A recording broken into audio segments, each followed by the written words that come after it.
iOS 8 was announced in beta form at WWDC 14 back in June 2014, and it was officially released in September of 2014. However, what is the significance of it all these years later, or just how is it what's it like all these years later?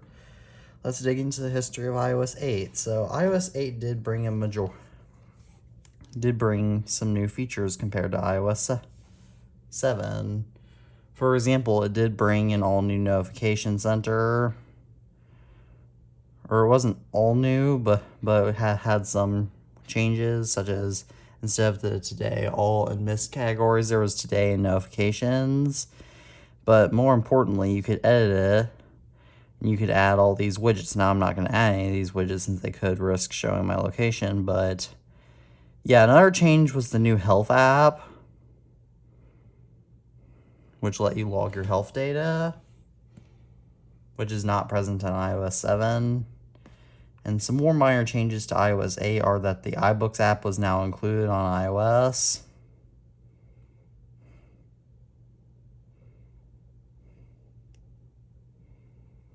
And that the Passbook icon app, as you can tell, changed.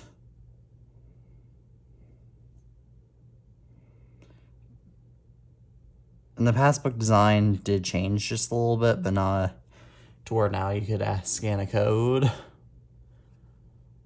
But not that much. So just more minor refinements like that. And some other changes are that the podcast app was now included in iOS 8.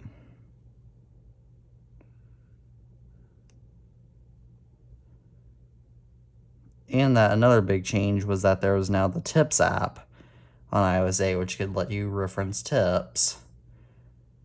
I remember looking at these tips back when I first used iOS 8.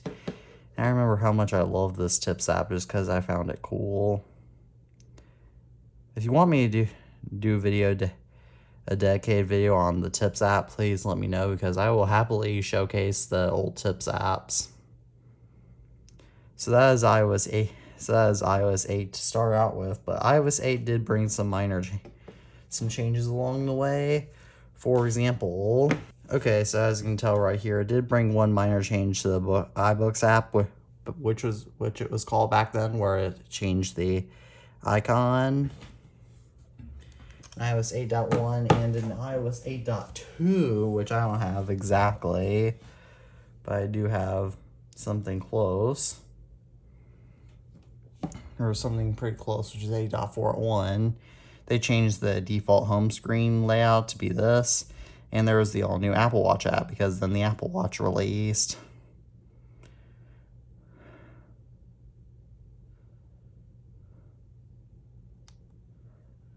And on iOS 8.4, iOS 8.4 brought the new Apple Music app compared to the traditional music app, where you can now subscribe to play music with Apple Music rather than iTunes Radio.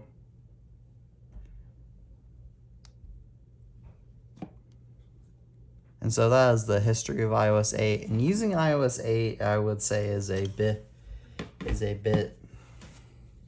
It's obviously an obsolete operating system, but it is still a cool operating system to take a look back on. But unfortunately, it does suffer from the iOS 8 lag issue, where on iPhones and cellular iPads, iOS 8 lags a lot because of the same GPS bug that Apple released iOS 9.3.6 and 10.3.4 to fix. So hence that it makes those iPhones slow. But I do have a tutorial on how to fix that if you are interested in that, which I will have linked down below in the description. So as always, thank you all for watching this video. I am the iTunes fanboy, and as always, peace out.